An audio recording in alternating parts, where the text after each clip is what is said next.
El invierno de 1899 cayó sobre Zamora con un frío más seco que de costumbre, un frío que parecía clavarse en los huesos y dejar un eco hueco en las calles de piedra. Fue precisamente en aquel clima inhóspito cuando el cabo Hernán Montalvo recibió la primera carta anónima. No traía firma ni remitente, solo una frase escrita con tinta temblorosa. En cada boda de los Santillana falta un invitado, y nadie pregunta por él. Montalvo la leyó 3 veces antes de guardarla en su gabán, sin imaginar que estaba a punto de abrir el expediente más perturbador de su carrera. La familia Santillana era conocida en toda la comarca por sus celebraciones fastuosas. Cada matrimonio se convertía en un acontecimiento del que hablaba todo el pueblo. Música, vino, abundancia y un aura de prosperidad que parecía heredarse de generación en generación. Pero junto a tanta alegría existía un detalle que nadie comentaba en voz alta. La lista de invitados siempre terminaba con un nombre tachado. A veces era un viajero, otras un vecino distante, otras un forastero que aceptaba la invitación por cortesía. Todos desaparecían sin dejar rastro después de la fiesta. La segunda advertencia llegó una semana después, esta vez de parte de un pastor que trabajaba cerca de la finca Santillana. Aseguraba haber escuchado gritos ahogados durante la noche de la última boda, gritos que no coincidían con los de celebración, como si alguien estuviera siendo arrastrado contra su voluntad, declaró. Montalvo, hombre racional y poco dado a supersticiones, ignoró el comentario, hasta descubrir que el pastor había desaparecido al día siguiente sin dejar explicación alguna. La tercera pista surgió dentro de la propia comisaría. Un informe antiguo fechado en 1874 mencionaba que 20 años antes, otro agente ya había investigado discretamente a esta familia. Su reporte terminaba de forma abrupta con la frase: «La tradición exige un plato principal que no debe ser nombrado». Aquel agente nunca volvió a presentarse al servicio. Lo que Montalvo no sabía aún era que los Santillana preparaban otra boda, y esta vez alguien ya estaba marcado como el próximo plato principal. Antes de que abras este archivo, asegúrate de dejar tu like y suscribirte. Así sabremos que estás listo para seguir adentrándote en lo más oscuro del pasado. Y ahora, si estás preparado, volvamos a Zamora, al otoño en que una boda marcada por la abundancia escondía un secreto que nadie debía descubrir. El cabo Hernán Montalvo llegó a la finca Santillana el 3 de noviembre de 1899, justo un día antes de que comenzaran los preparativos oficiales. La familia lo recibió con sonrisas tensas, cargadas de una cortesía excesiva que parecía más obligada que sincera. Los hombres lucían bigotes perfectamente recortados y ropas de época cuidadosamente planchadas. Las mujeres llevaban mantones oscuros y miradas bajas que evitaban cruzarse con la suya. Todo aparentaba normalidad, pero había algo en el aire. Un silencio espeso, una falta de movimiento, una quietud casi antinatural, que erizó la piel del cabo desde el primer instante. Montalvo recorrió la gran cocina de piedra, inspeccionando ollas humeantes, fogones y barriles alineados con precisión.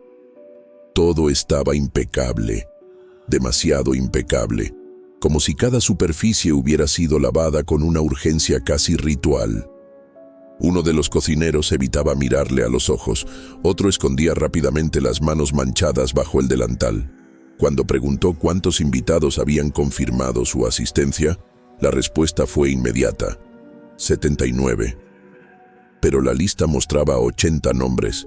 El último aparecía tachado con una línea gruesa y deliberada. Antes de continuar, déjame preguntarte algo. ¿Desde qué país y ciudad estás escuchando esta investigación? Tu comentario nos ayuda a saber hasta dónde llega este archivo y en qué rincones del mundo resuenan todavía estas historias. Mientras Montalvo descendía hacia la bodega, Una certeza comenzó a anclarse en su pecho. El rumor inicial no era una exageración. Algo faltaba en aquella casa, algo grande, algo vivo, o recientemente desaparecido. Y sin saberlo, el cabo ya estaba marcado para descubrir la verdad que los Santillana ocultaban desde hacía más de una generación. El cabo Hernán Montalvo no era un hombre propenso a supersticiones. Había servido en 2 destacamentos rurales, había visto disputas familiares que terminaban en tragedia y había recorrido pueblos donde la pobreza deformaba la voluntad de la gente. Pero lo que escuchó aquella mañana del 2 de noviembre de 1899 quedó grabado en su memoria como la primera señal de que algo estaba a punto de quebrarse en Zamora. La denuncia llegó a la comandancia a primera hora, escrita en un papel áspero, doblado tantas veces que parecía llevar días viajando en un bolsillo ajeno. No había firma ni remitente, solo una frase escrita con tinta temblorosa, como empujada por la urgencia del miedo. En la finca santillana se prepara una boda. Uno de los invitados no saldrá con vida. Nada más. Ni explicación, ni detalles, ni nombres. Solo aquella advertencia, breve y brutal. Montalvo la llevó al capitán, esperando escuchar que se trataba de una broma de mal gusto. Pero la respuesta fue directa. Podría ser una broma, pero no podemos ignorarla. Ve mañana.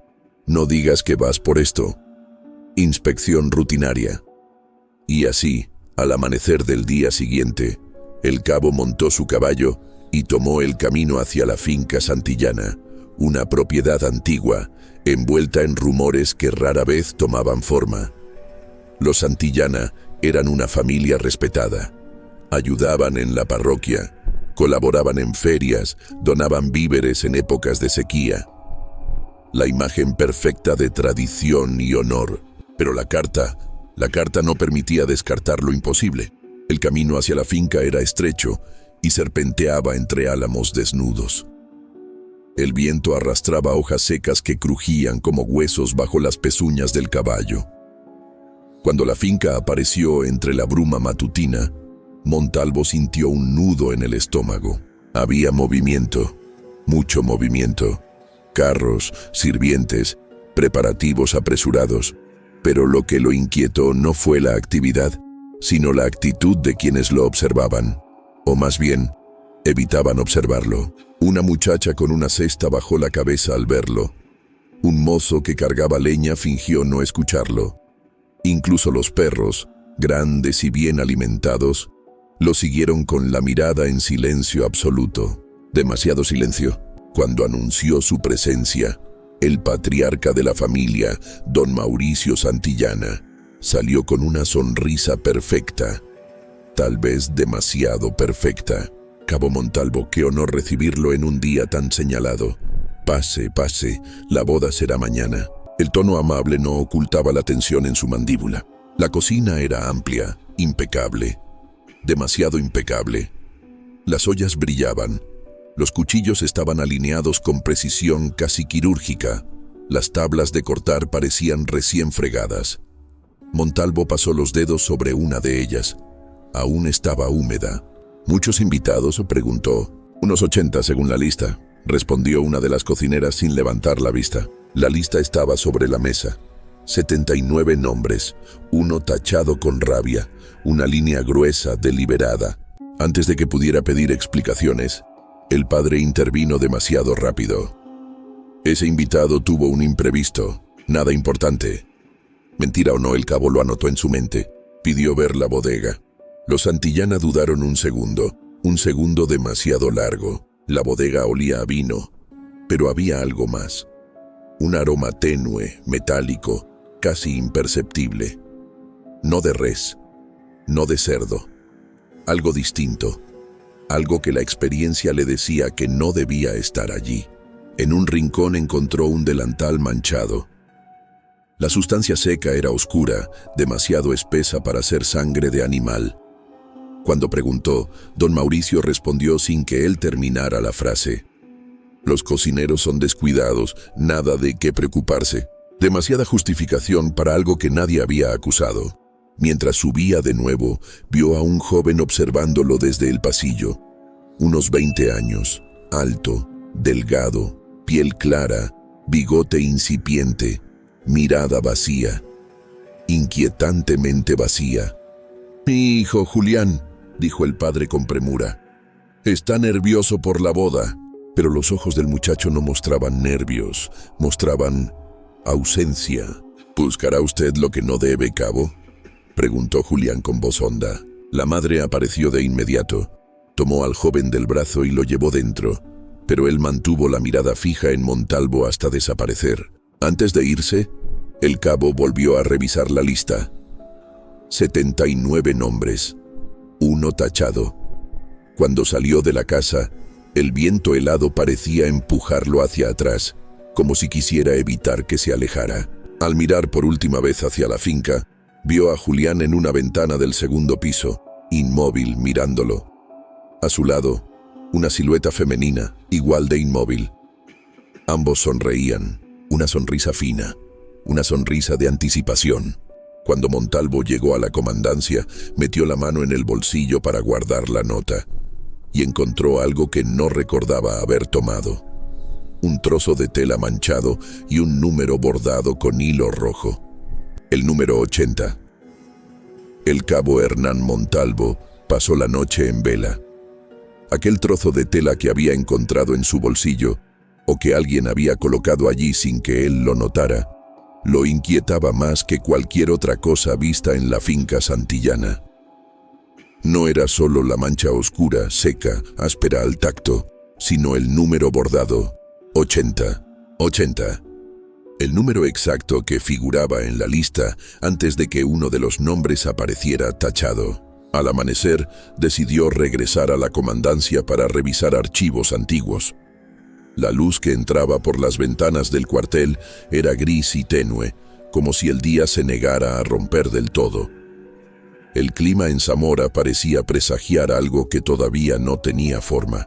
El archivo de la Guardia Civil ocupaba una sala estrecha, con estantes de madera repletos de carpetas atadas con cordeles. Montalvo comenzó revisando documentos relacionados con la finca santillana. Registros de propiedad, antecedentes, informes de vigilancia. Nada fuera de lo común. La familia era próspera, influyente y, en apariencia, respetada.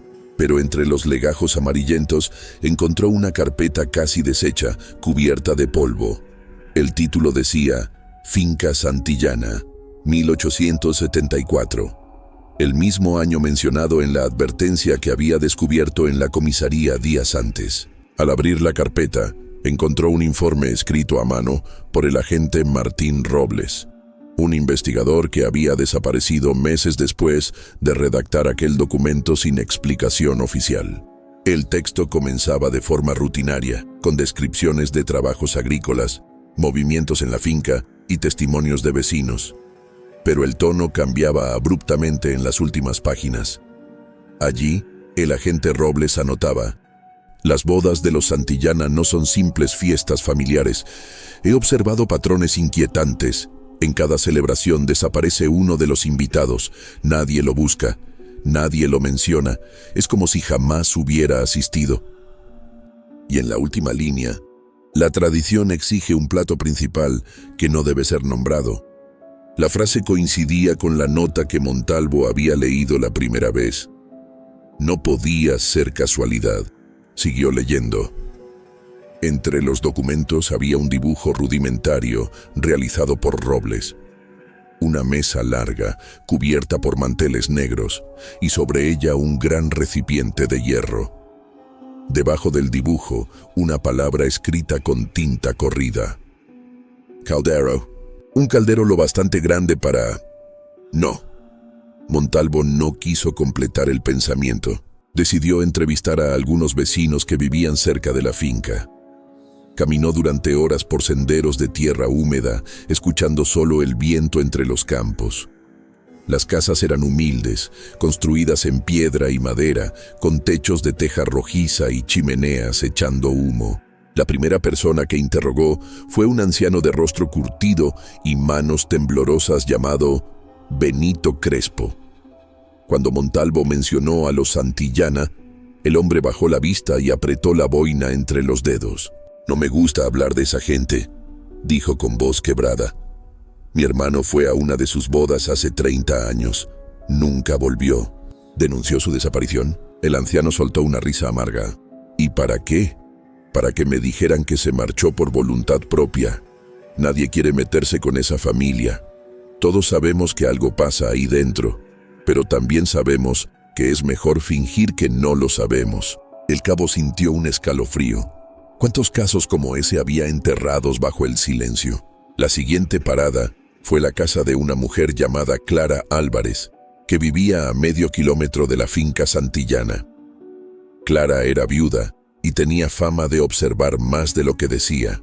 «¿Ruidos?», repitió cuando Montalvo le preguntó sobre la noche de la última boda. «Sí, oí gritos, no de fiesta, gritos secos, cortos, como de alguien que sabe que no hay nadie que pueda ayudarle». «¿Y qué hizo?», preguntó el cabo, aunque ya intuía la respuesta. «Cerrar bien las ventanas y rezar para que no tocara a mi puerta». Montalvo regresó al cuartel al caer la tarde. El cielo se teñía de un rojo oscuro, como si el sol se negara a morir sin dejar una advertencia. Encendió una lámpara de aceite y extendió sobre su mesa todos los documentos. La carta anónima, el trozo de tela con el número 80, el informe del agente Robles, los testimonios de los vecinos, todo apuntaba en una misma dirección. Los Santillana tenían un método, una tradición, una elección silenciosa.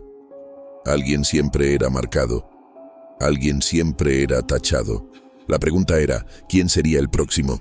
Decidió volver a revisar la lista de invitados que había visto en la cocina. La recordaba bien, pero algo en su intuición le decía que debía verla de nuevo. Y entonces notó un detalle que antes había pasado por alto. El nombre tachado no estaba borrado del todo. Se alcanzaba a ver la primera letra. Una M. Montalvo sintió un golpe seco en el pecho. La misma letra de su nombre. La posibilidad era absurda, irrazonable, pero no imposible. Alguien podría haber escrito la lista después de saber que él visitaría la finca.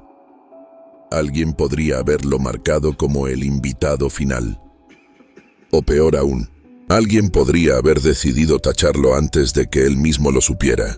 A las 8 de la noche, mientras revisaba un mapa de la finca iluminado por la luz temblorosa de la lámpara, sonaron golpes en la puerta del cuartel.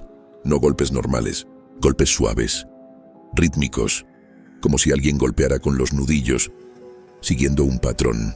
3 golpes, pausa, 2 golpes, pausa, 3 golpes. Montalvo sintió la piel erizarse.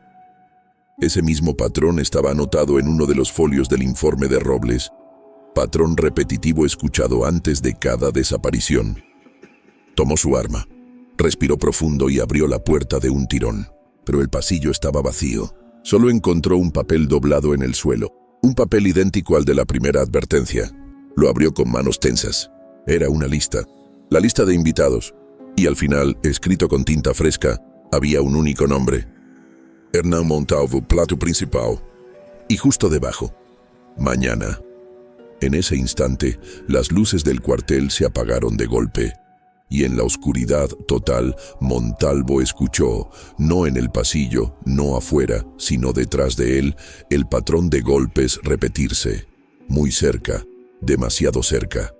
El cabo Hernán Montalvo permaneció inmóvil en la oscuridad del cuartel, con la respiración suspendida y la piel erizada, como si el frío mismo hubiera penetrado en sus huesos.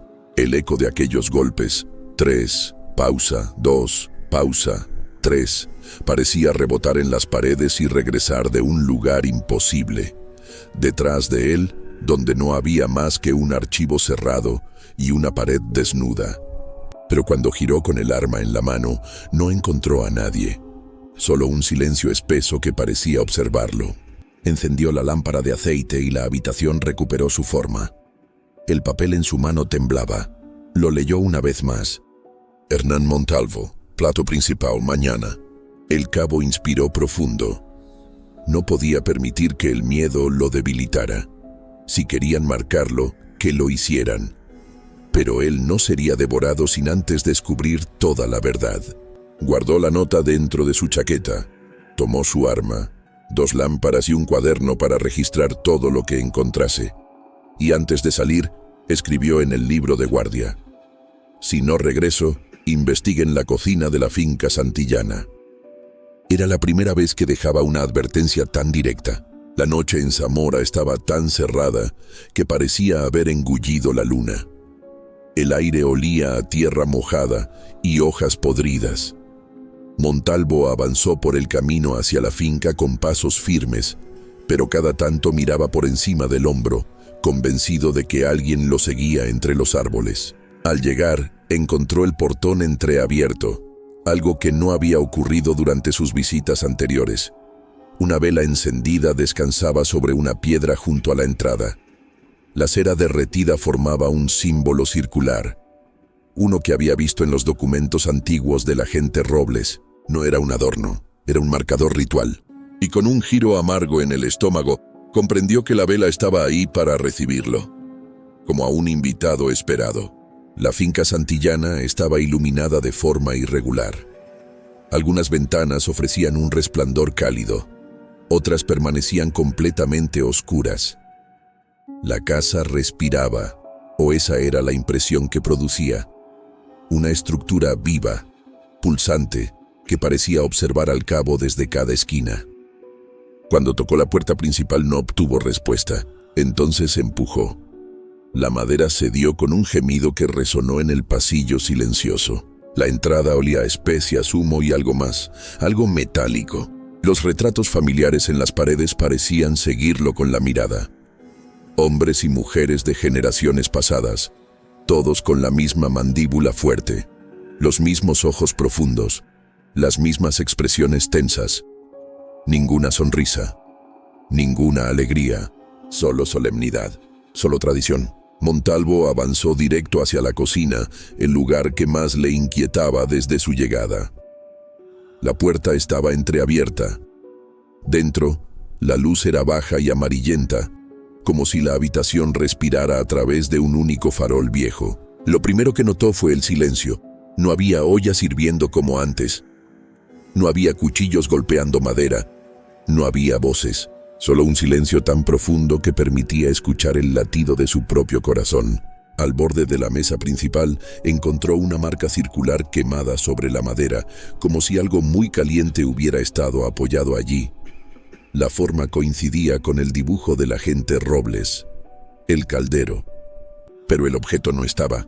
Revisó el área con la lámpara, iluminando cada rincón, cada grieta. Entonces vio algo que lo heló. Un rastro tenue, casi invisible, de gotas oscuras en el suelo. Gotas que no parecían vino, ni caldo, ni aceite. El rastro conducía a una trampilla a un costado de los fogones. Una trampilla que antes no había visto. Se agachó y pasó los dedos por el borde de la madera. Estaba tibia, tibia, como si alguien la hubiera abierto hacía poco. Con esfuerzo levantó la puerta. Un olor denso, húmedo y casi dulce salió de las profundidades. Aquel olor no pertenecía a una despensa, ni a un sótano de almacenamiento. Era el olor que uno encuentra en una carnicería clandestina. Descendió por la escalera de piedra, con la lámpara sosteniéndose temblorosa entre sus dedos. A medida que bajaba, el aire se volvía más espeso y el sonido de gotas cayendo resonaba rítmico, constante. Cara, cara, cara. Al llegar al final, la lámpara reveló una sala amplia, excavada en la roca. No había barriles ni cajas, había ganchos colgados del techo. Había mesas de corte con profundas hendiduras. Había cuchillos alineados en la pared, todos afilados. Y en el centro, sobre una mesa de madera rojiza, había un libro abierto. Un libro escrito a mano con letra cuidadosa. El título decía: Registro de ofrendas, familia Santillana. El corazón del cabo retumbó con fuerza. Abrió la primera página. Fechas, nombres, edades, procedencias. Cada boda tenía un nombre asociado. Cada nombre estaba subrayado con tinta roja. El más reciente estaba fechado el año anterior. Debajo del último, un espacio vacío. un espacio reservado. Fue entonces cuando escuchó pasos sobre su cabeza. Pasos lentos, firmes, como si varias personas caminaran al mismo tiempo por la cocina. Un sudor frío le recorrió la espalda. No estaba solo en la casa. Los Santillana estaban allí y sabían exactamente dónde se encontraba. Apagó la lámpara de inmediato. El sótano quedó sumido en una oscuridad absoluta. Contuvo la respiración. Los pasos se detuvieron justo sobre la trampilla. Por un momento pensó que la abrirían, pero no lo hicieron. En lugar de eso, escuchó susurros, voces graves, un canto casi litúrgico. Una palabra repetida varias veces apenas audible. Preparad, preparad, preparad. Estaban comenzando un ritual para él. Montalvo necesitaba salir. No podía enfrentarse a ellos en aquel espacio cerrado y desconocido. Caminó a tientas por la oscuridad, buscando otra salida. La pared opuesta tenía una grieta que dejaba entrar un hilo de aire frío. Se acercó. Era una abertura estrecha que conducía a un túnel. No figuraba en ningún mapa. Quizá una salida antigua, quizá un pasadizo usado por la familia desde generaciones atrás. Se adentró en él. El túnel olía a humedad y tierra vieja. A medida que avanzaba, el aire se volvía más frío y el techo más bajo. Tenía que inclinarse para seguir.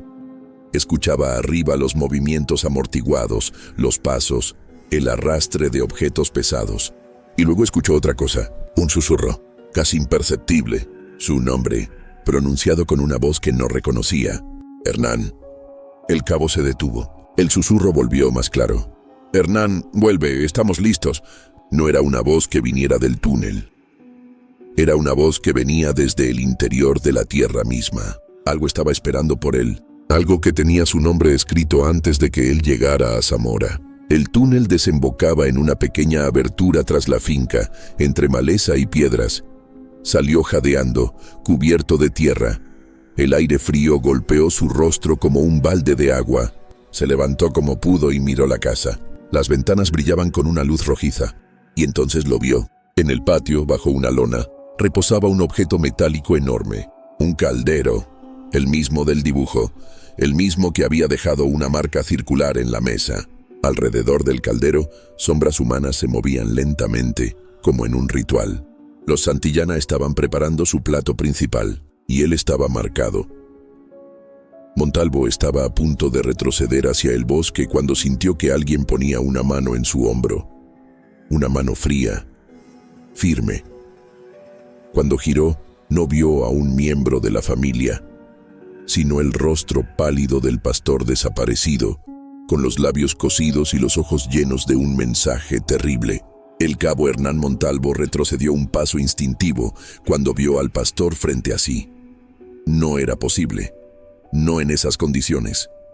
El hombre que días antes lo había alertado sobre los gritos en la finca, estaba allí, inmóvil bajo la luz pálida de la luna. Su piel parecía tensada como cuero viejo, sus mejillas hundidas, y lo más perturbador, los labios cosidos con un hilo oscuro y grueso, como si alguien hubiera querido silenciarlo para siempre. Los ojos, sin embargo, estaban abiertos, fijos en él, humedecidos por un brillo desesperado. Montalvo sintió cómo algo dentro de su pecho se encogía. ¿Qué te han hecho?, lamentó en voz baja. El pastor dio un ligero paso adelante, torpe, como si sus piernas no le obedecieran por completo. Levantó una mano temblorosa y señaló hacia la finca. Luego llevó los dedos a la costura de sus labios, rasgando apenas un hilo antes de estremecerse de dolor.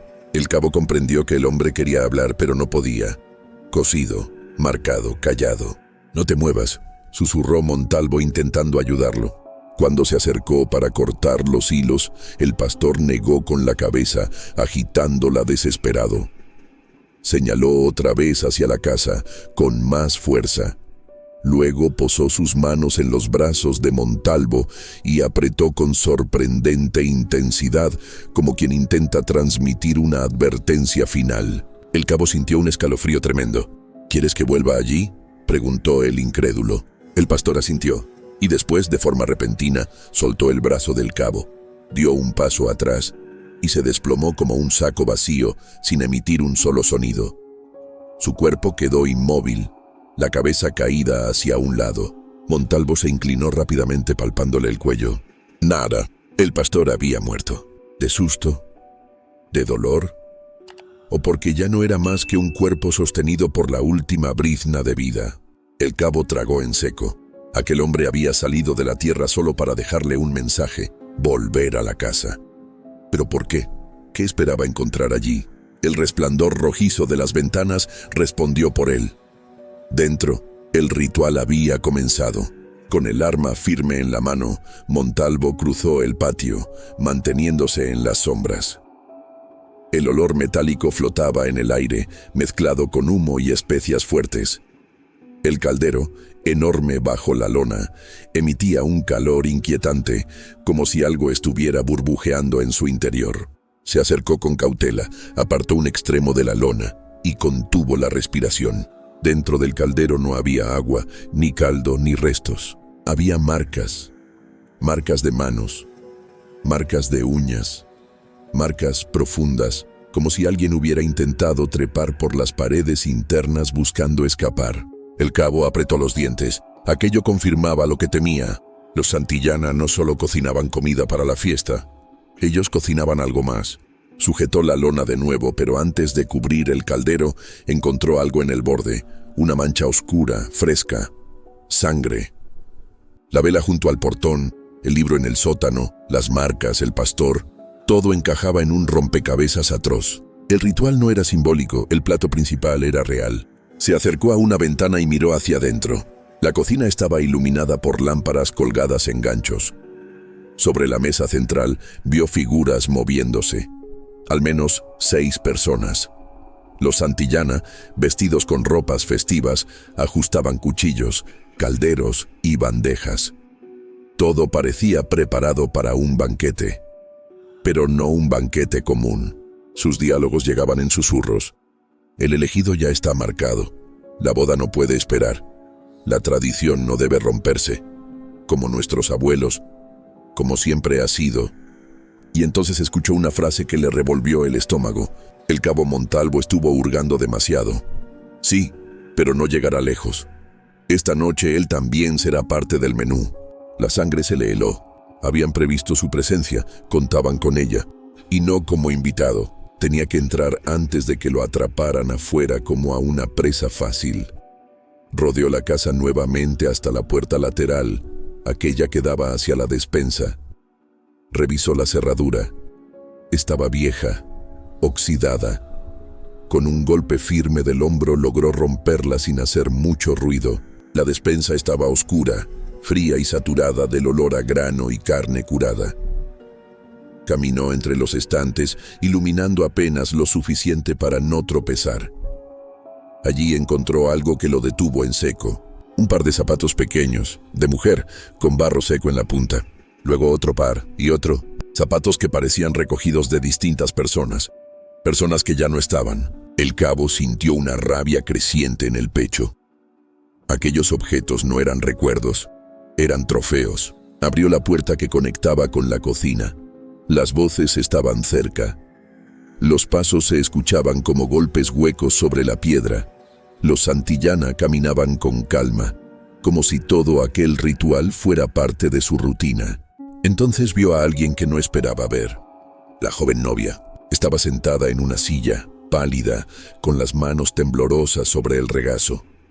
No parecía una cómplice, parecía una víctima, una mujer mayor, la matriarca. Le acariciaba el cabello de forma mecánica, casi maternal, pero sus ojos estaban vacíos, fríos, resignados. «Tranquila, hija», susurró la anciana. «No tardará». «¿Quién?», balbuceó la joven. «El invitado, el último, el que falta para completar la mesa». Montalvo sintió que el corazón se le hundía en el estómago. Él era ese invitado. Avanzó un paso, pero el sonido de una puerta abriéndose lo obligó a retroceder hacia la sombra. El patriarca entraba a la cocina, limpiándose las manos en un paño. Su voz resonó grave. «Todo está listo». «¿Y el cuerpo?», preguntó uno de los hijos. Preparado, como dicta la tradición. Montalvo frunció el ceño. ¿Cuerpo? ¿Cuál? Entonces vio cómo uno de los hombres llevaba una bandeja grande, cubierta con una tela. El olor era fuerte, dulzón, una mezcla de carne cocida y perfume barato. La novia miró hacia otro lado, con lágrimas silenciosas. «Aún no», ordenó el patriarca. «Falta el plato principal». Un silencio expectante cubrió la sala. «¿Y si no aparece?», preguntó un joven. «Aparecerá. Lo hemos llamado». Las palabras perforaron a Montalvo como un puñal. Ellos habían enviado la carta. Ellos habían dejado el rastro. Ellos habían matado al pastor. Todo había sido una trampa para atraerlo. Era momento de decidir. ¿Entraba ahora para detenerlos? ¿O esperaba a que comenzaran, arriesgándose a perder la oportunidad?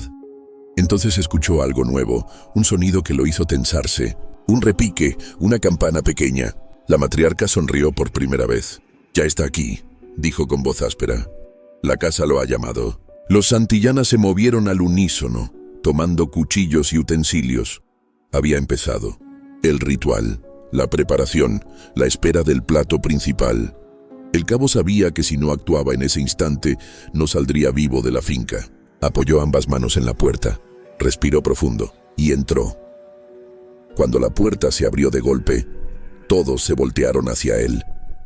Pero lo que Montalvo vio no fue a los Santillana, sino a la novia de pie, con un cuchillo en la mano, mirándolo directo a los ojos. Y detrás de ella, un cuerpo colgado que él reconoció demasiado tarde. La puerta se abrió de golpe, golpeando la pared con un estruendo seco que hizo vibrar las ollas colgadas en la cocina. El cabo Hernán Montalvo entró con el arma empuñada, dispuesto a enfrentar a quien estuviera allí. Pero lo que vio lo hizo detenerse como si el piso se hubiera hundido bajo sus pies. La novia, aquella joven de rostro inocente que horas antes parecía resignada a un destino ajeno, estaba ahora de pie, con el cabello suelto y un cuchillo de hoja ancha en la mano. Sus ojos, antes empañados por el miedo, ardían con una mezcla de furia y determinación, aunque su mano temblaba como la de alguien que estaba haciendo algo por primera vez. Detrás de ella, colgado de dos ganchos fijados a una viga, estaba un cuerpo cubierto con una tela ensangrentada. Un cuerpo que Montalvo reconoció antes incluso de ver el rostro. El pastor, o lo que quedaba de él. La piel de su espalda había sido parcialmente retirada, dejando músculos expuestos y marcas de cortes limpios, calculados. Su cabeza estaba inclinada hacia un lado, como si saludara al cabo por última vez. Montalvo retrocedió medio paso, no por miedo, sino por indignación pura. «¿Qué han hecho?», susurró apretando los dientes. La novia, respirando con dificultad, levantó el cuchillo apenas unos centímetros más. «No se acerque», advirtió con voz quebrada. «No soy su enemiga». Los Santillana, alrededor de la mesa, se quedaron inmóviles, observando en silencio. El patriarca ladeó la cabeza, sin sorpresa, como si aquella escena formara parte de un ritual anticipado. «Sabíamos que vendrías, cabo», dijo él, limpiándose las manos manchadas de grasa. «Eres un hombre de deber. Siempre vuelven los hombres de deber. Esto no es más que una costumbre antigua», agregó uno de los hijos con un tono casi pedagógico. «No estamos haciendo nada que nuestra familia no haya hecho desde hace generaciones». La matriarca intervino entonces con voz baja pero firme. «Para celebrar uniones hay que alimentar la tierra. Y para alimentar la tierra, alguien debe ser ofrecido». Montalvo apuntó el arma directamente al corazón del patriarca. «Basta, esta tradición termina hoy». Pero ninguno de ellos pareció asustado, ni siquiera sorprendidos. El padre abrió los brazos con calma, como si recibiera a un huésped querido. «¿Vas a disparar delante de la novia, hijo? ¿Delante del altar? En la víspera de una unión bendita». La joven, sin embargo, dio un paso adelante. «No llame esto unión», escupió. «Esto es una prisión, una mentira disfrazada de costumbre». Su mano temblaba más fuerte ahora, o tal vez era su respiración agitada. El patriarca suspiró decepcionado. «Siempre hay resistencia en las nuevas generaciones. Tu abuela también gritó antes de aceptar su papel. Tu bisabuela intentó escapar. ¿Lo sabías? La joven cerró los ojos con fuerza como si no quisiera oírlo. Pero todos aprenden, prosiguió él con voz suave. Todos entienden tarde o temprano que la sangre es la que manda. Montalvo dio un paso hacia ella. Baja el cuchillo, no estás sola. Ella lo miró como si esas palabras fueran un ancla en medio de una tormenta. Ellos mataron a mi prometido, dijo con la voz rota. Lo pusieron en ese caldero, porque así lo dicta la tradición. No voy a permitir que hagan lo mismo con usted. La matriarca golpeó la mesa con la palma abierta. Silencio, este no es tu papel, tu destino es obedecer. Justo entonces, uno de los hijos, un hombre alto, con barba espesa, intentó moverse alrededor de la mesa para tomar la posición detrás de Montalvo. El cabo giró rápido, apuntándole. Ni un paso más. El hijo le devolvió una sonrisa torcida. Sabes que no puedes contra todos, ¿verdad? No necesito enfrentar a todos, respondió Montalvo. Solo necesito sacar a ella de esta casa. La novia respiró profundamente, como si esas palabras encendieran un fuego interno que pensaba extinguido. Apretó el cuchillo con más fuerza. Yo sé dónde guardan el registro, susurró ella. El verdadero, el que muestra todo lo que han hecho durante generaciones. La matriarca entrecerró los ojos. No sabes de lo que hablas. Calla. Pero la joven continuó. Sé cómo salir por los túneles y sé dónde está el cuarto donde guardan a los invitados antes de... Su voz se quebró. El patriarca hizo una señal sutil con el dedo. Dos hijos comenzaron a moverse lentamente hacia los lados. Montalvo los vio. ¡Nadie se mueva!, gritó. Y entonces sucedió algo inesperado. La joven corrió hacia él, se colocó a su lado y con voz firme gritó. Por aquí, la salida está detrás del horno. Los Santillana se lanzaron todos a la vez. El cabo disparó hacia el techo. El estruendo retumbó en toda la cocina. Las aves que dormían en el tejado se levantaron de golpe, graznando. El padre gritó. «¡Cogedlos!». La joven tomó a Montalvo por la muñeca y lo arrastró hacia una puerta estrecha detrás del horno de piedra. Era una puerta pequeña, casi oculta, como si hubiese sido diseñada solo para quienes conocían el secreto. Apenas lograron entrar cuando una cuchilla pasó rozando la madera detrás de ellos. Dentro del pasadizo, el aire era espeso, con olor a humedad y tierra. La joven corría delante, iluminada apenas por la lámpara que Montalvo sostenía. «¿A dónde lleva esto?», preguntó él jadeando. «Al antiguo establo y después a los túneles. Desde allí podemos salir al bosque». «¿Y el registro?». «Está cerca, más adelante». Mi abuela pensaba que yo nunca descubriría la entrada. El cabo entendió entonces que ella no era una simple víctima. Era alguien que llevaba años observando, acumulando sospechas, esperando el momento de revelarse. Detrás de ellos, los gritos de los Santillana llenaron el túnel. «No van a escapar, la tierra ya lo reclamó. Volved». Las voces rebotaban en las paredes como ecos sin dueño. El sonido de pasos apresurados se acercaba. «Rápido», apremió la joven. «Por aquí». Giraron a la derecha, entrando a un cuarto de piedra con techos bajos. Allí, iluminado por una vela consumida hasta la mitad, había un mueble pequeño, un cofre. La joven lo abrió con manos temblorosas. Dentro había papeles amarillentos, nombres escritos con tinta negra, fechas, anotaciones detalladas, los registros de cada boda, de cada desaparecido, de cada sacrificio. Era la evidencia que necesitaban. Montalvo la miró con determinación. «Tenemos que sacarlo. Con esto nadie podrá negar la verdad». Pero justo entonces, la puerta oculta detrás de ellos comenzó a vibrar bajo golpes fuertes. «¡Los encontré!», gritó uno de los hijos del patriarca. «¡Están aquí!».